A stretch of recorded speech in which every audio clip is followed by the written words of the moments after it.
¿Sabe usted acerca del sufrimiento humano, dolores emocionales o como se le dice, los dolores del alma?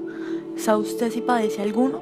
Según algunos, estos padecimientos son causados por situaciones vividas tiempo atrás, ya sea en una vida pasada o en algún momento de la vida presente. La memoria es tan poderosa que ha puesto a dudar grandes científicos sobre sucesos reprimidos y, por qué no, sobre la misma reencarnación y las memorias que trae consigo esas vidas. Existe un método que pocos conocen, pero que hace algún tiempo ha sido desarrollado y usado en el mundo entero para darle un porqué a situaciones que nadie ha podido darle respuesta. Estas son la regresión y la hipnosis. Bueno, uno comienza a percibir un dolor en el alma cuando uno comienza a no sentirse en un bienestar. Cuando un sentimiento, un comportamiento o un pensamiento se torna desadaptativo, claramente puede afectar en la salud de una persona. Para mí los dolores del alma son algo que existe pero que no se puede definir. Es difícil definir un dolor del alma en medicina, pues digamos que en medicina no hablamos tanto de eso porque somos muy objetivos y nos basamos más que todo en evidencia y en lo que podemos ver y comprobar con la ciencia.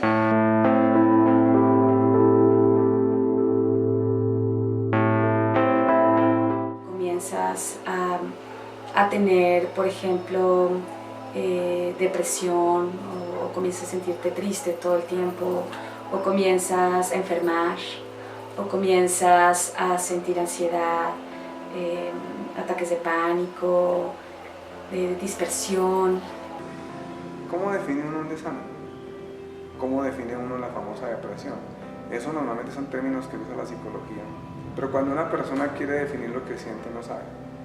Existen, son reales, todo el mundo los vive, pero a la hora de darle una definición, Digamos que puede interferir en su desarrollo como persona, puede interferir en su vida social, en su vida sexual, en todos sus ámbitos interpersonales y obviamente puede obstruir muchos ámbitos del desarrollo de la persona.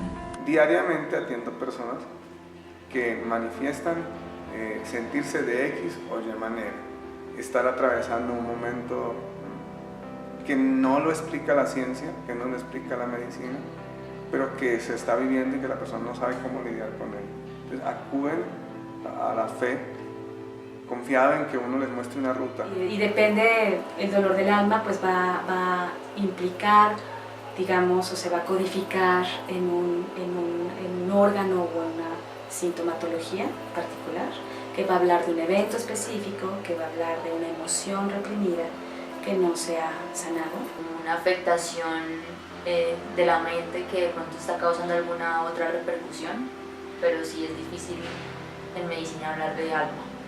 El concepto de enfermedad mental trae consigo un rótulo que genera en la persona un gran estigma, que trae como una carga social y una carga cultural que no está tan ceñida a lo que realmente es un trastorno mental. Me parece importante diferenciar entre lo que es una enfermedad mental como tal y lo que es, digamos, una dolencia particular, un sentimiento de tristeza, un sentimiento de desesperanza que puede ocurrir y nos ha pasado a todos en nuestras vidas por diferentes situaciones y se pueden manejar tranquilamente, pero ya cuando es una enfermedad mental el paciente pierde el control sobre sus actos, sobre su pensamiento.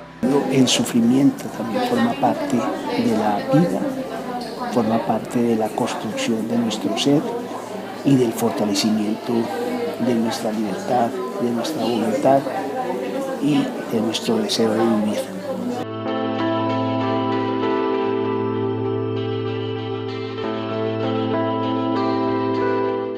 Una persona que se acerca a Dios desde esa perspectiva de fe, con esa convicción, con esa certeza, va a encontrar en Dios con toda seguridad, va a encontrar descanso para eso que no puede definir, que lo siente pero que tampoco sabe cómo tratarlo. Desde la psicología no se busca una cura, pero sí se busca hacer a la persona, digamos, más funcional en su contexto, más funcional en su vida diaria. La terapia de regresión puede dar respuestas siempre y cuando haya una intención clara de lo que el consultante quiere transformar, quiere sanar. Y entonces el inconsciente, que es nuestra parte sabia, va a llevarnos de la mano, amorosamente, a esa primera vez, esa experiencia que tiene el origen a esa sintomatología o a ese sentir, o ese sentimiento que está perturbando a la persona de alguna manera o que la sacó de su bienestar o de su centro.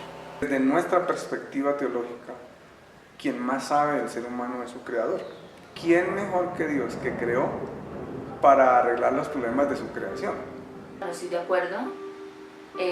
Nosotros como médicos tenemos la responsabilidad de la salud de un paciente y de tener que hacer y poder hacer lo mejor para un paciente, y para eso significa recomendar cosas que tengan una evidencia. A ti la sociedad te hace pensar que ser ansioso, ser depresivo está mal y de pronto estás loca o algo así, y resulta que no, o sea, son cosas que mucha gente sufre y que es algo como muy cotidiano. Como desde el siglo pasado venimos practicando una cosa que se llama medicina basada en la evidencia, y eso es súper importante porque define, digamos, que uno puede recomendar algo que uno en verdad sabe que le va a hacer bien al paciente. La fe cristiana no cree en la reencarnación. Desde en ese momento dicen no a la regresión, porque no vulneraría un principio, ¿cierto?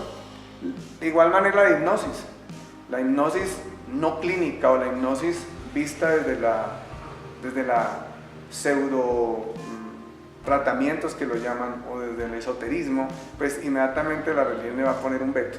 Definir desde el punto de vista médico me parece pues complejo, más que todo pensamos en eso como prácticas alternativas, sin mucha evidencia, que tratan de ayudar a algunas dolencias de pacientes, pero que digamos en estos momentos no tenemos una evidencia suficiente como para pensar en eso como un acto médico como tal. A ti no te duele la ansiedad, a ti no te duele muchas cosas como que son emociones, ¿sí? O sea, tú simplemente te sientes ansiosa y te da desespero, pero tú realmente no sabes por qué estás ansiosa, no sabes cómo controlarlo, y eso te puede a ti afectar absolutamente todo en tu vida.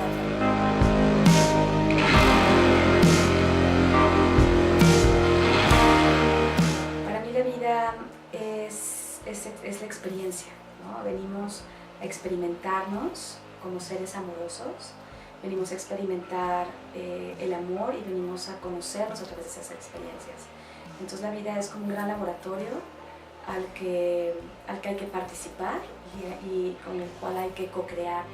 Regresiones se hacían para cuando las personas tenían algún trauma en una vida pasada que les estuviera afectando en la vida presente. Es una hipnosis básicamente, y la hipnosis él lo va trasladando a uno a un estado de semi-inconsciencia.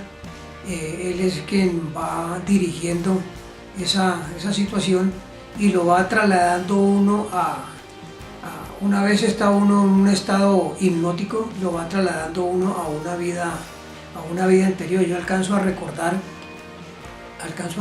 que él dentro de sus instrucciones él me decía, bueno, vamos a una época de tu vida pasada en la cual tú estás en un sitio solo, en un sitio tranquilo, en un sitio oscuro, y empezaba a preguntarme, cuando ya estaba yo en ese sitio, empezaba a preguntarme qué veía, con quién estaba, cómo estaba vestido, que si había más personas, cuál era el sitio, más o menos en qué época.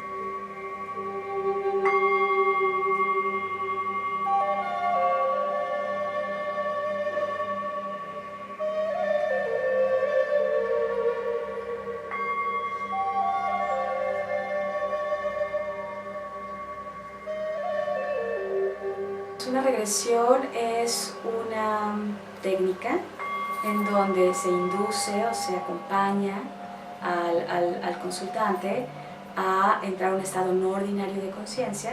¿Cuál es un estado no ordinario de conciencia?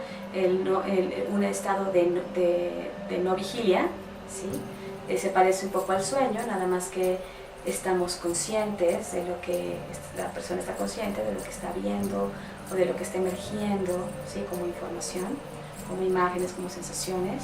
En un breve periodo de tiempo Freud utilizó la hipnosis, ¿sí? La hipnosis era como una especie de recordación, ¿sí?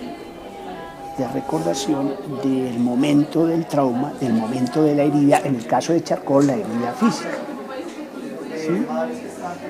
Ese momento de recordación producía en el enfermo una catarsis, una purificación, una descarga, y se producía la curación. Hay muchas personas que no pueden llegar a una hipnosis profunda. Eso quiere decir que tienen como bloqueos, que no deja que tu mente traspase y llegue como a una hipnosis profunda en la que tú puedes realmente alcanzar la regresión. Eso fue básicamente lo que me pasó a mí. Yo no alcancé la hipnosis profunda, sino que algo muy parcial, pero alcancé a ver varias cosas. Principalmente, la primera imagen que se me vino a la cabeza fueron la de mis hermanos. No vi absolutamente nada de una vida pasada, no, sino como cosas que de pronto yo no recordaba, pero que habían sucedido en esta vida, porque ella me preguntaba a mí que yo cómo me llamaba, que cuántos años tenía, y yo tenía 8 años en ese momento, y yo contaba que yo estaba con mis hermanos.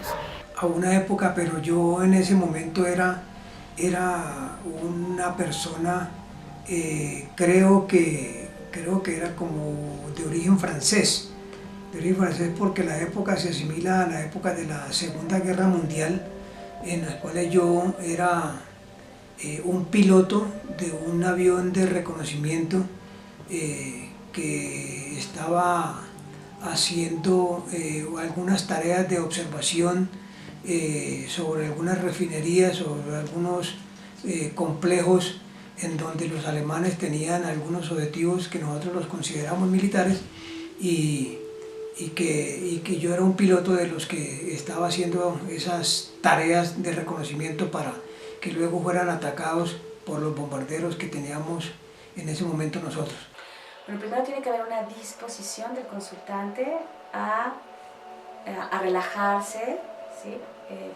A dejarse guiar, a dejarse acompañar, a soltar el control y a una disposición a mirar con conciencia lo que necesita mirar para sanar. Yo soy muy insegura.